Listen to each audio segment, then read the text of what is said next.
धर्मेंद्र प्रधान जी ने लिया उसका स्वागत करता हूं, सम्मान करता हूं और सभी देशवासियों को बधाई देता हूं कि ये एक लोकतंत्र की जीत है जो आज हमने देखा और इसे ऐसा ही आगे भी हम सुरक्षित रखें लोकतंत्र को भारत में। और देश की युवा पीढ़ी को मैं बधाई देना चाहता हूं और धन्यवाद देना चाहता हूं सीजेपी के हमारे टीम और भाइयों और बहनों को जिन्होंने ये मुद्दा उठाया सबसे पहले, और जो वॉलंटियर्स जिन्होंने उनका साथ निभाया, जो देश भर से छात्र और युवक और बड़े बूढ़े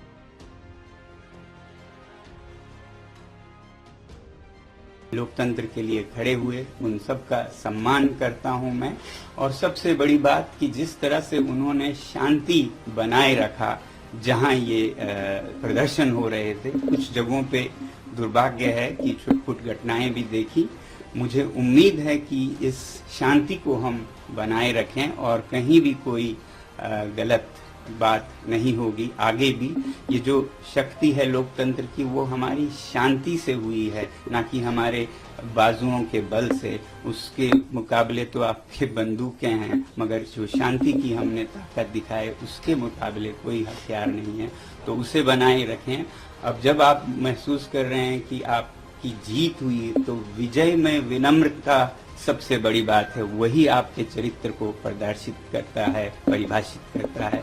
तो अब जब इस आंदोलन को जरूरत पड़े और कुछ आगे लेना हो या फिर अभी रोकना हो, जो भी करें बहुत ही शांति से करें।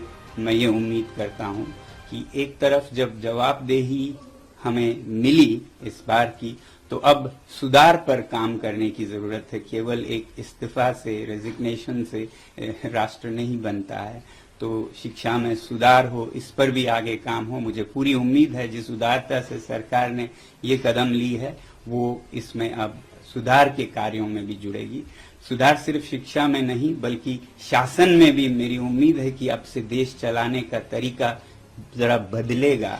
जहां भय है वो नहीं बल्कि प्यार मोहब्बत से देश को चलाया जाएगा और अन्याय न होकर सत्य के रास्ते पे चलाया जाएगा।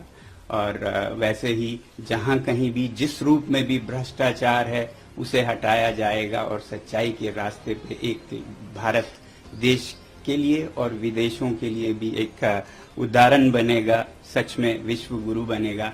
ऐसी मेरी आशा है कि ये एक नया भारत की शुरुआत होगी। मैं उम्मीद करता हूं सरकार से कि इस बदलाव के साथ ही बहुत से और बदलाव भी लाएंगे शासन चलाने के तरीकों में भी। अब क्योंकि मैं लद्दाख से हूं और एक पर्यावरण कर्मी हूं, एनवायरमेंटलिस्ट हूं, तो मैं उम्मीद करूंगा सरकार के से कि जो लद्दाख के पहाड़ों को संरक्षित करने की, वहां के लोगों को लोकतंत्र देने की प्रक्रिया चली है, उसे भी बिल्कुल ईमानदारी से चलाया जाए। उसे कमजोर करने की कुछ कोशिशें हो रही हैं, वो सब छोड़कर जनता के साथ प्यार मोहब्बत से मिलकर हम सीमाओं को सुदृढ़ और शांत बनाएं, विकास के रास्ते पे लें।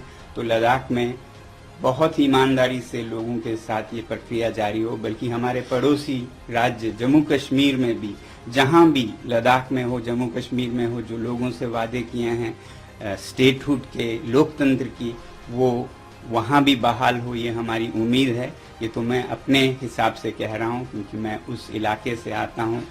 तो बाकी देश में शिक्षा में खासकर सुधार हो, बदलाव हो। किसी भी बच्चे को, किसी भी अभिभावक को जो इन बच्चों को गुजरना पड़ा उसमें न गुजरना पड़े। मैं आभारी हूं पूरे देश का और युवा पीढ़ी का और सरकार का भी।